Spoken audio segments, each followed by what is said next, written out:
আজকের এই অন্তিম মুহূর্তে যে সকল ভাইয়েরা তাদের লজিস্টিক সাপোর্ট দিয়ে আমার এই মিছিলকে শোভাবর্ধন করেছে, প্রিয় মমতাময়ী মা বোনেরা, সকল স্তরের ব্যবসায়িক ভাইয়েরা, শ্রমিক ভাইয়েরা, শিক্ষক এবং পেশাজীবী সংগঠনের সকল প্রকারের ভাইয়েরা, ইলেকট্রনিক্স মিডিয়া, প্রিন্ট মিডিয়ার সকল সাংবাদিক ভাইয়েরা, আমি সকলকে আমাদের দেশনেত্রী বেগম খালেদা জিয়া, আমাদের ভারপ্রাপ্ত চেয়ারম্যান জনাব তারেক রহমানের পক্ষ থেকে আপনাদেরকে করতালির মাধ্যমে অভিনন্দন জানাচ্ছি।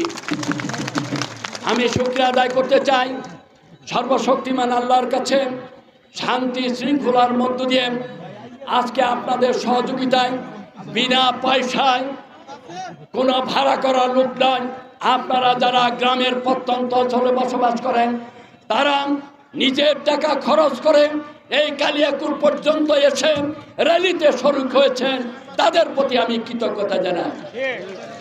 প্রিয় ভাইরা, আপনারা যেই নির্বাচনে মনোনয়ন পাক না কেন আপনারা কালিয়াকুরের ইতিহাস জানেন, কে কতবার লাঞ্ছিত হয়েছেন, কে কতবার জেল খেটেছেন, কে ক্ষতিগ্রস্ত হয়েছে।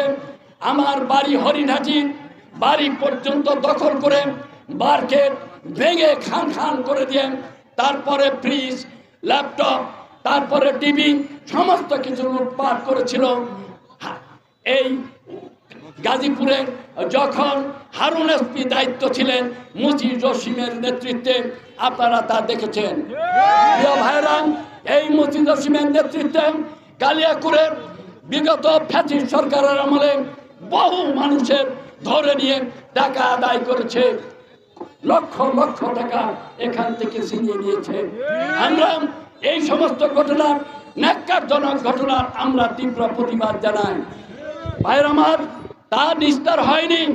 আমার এই ফ্যাসিস্ট সরকারের আমলে আমার জেলখানায় যেতে হয়েছে 4 বার। ফ্যাসিস্ট মুক্ত বাংলাদেশে কালিয়াকুরে আরেকবার আমার জেলখানায় যেতে হয়েছে।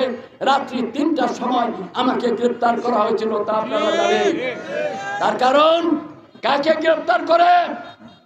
ফ্যাসিস্ট সরকার কাকে গ্রেপ্তার করে?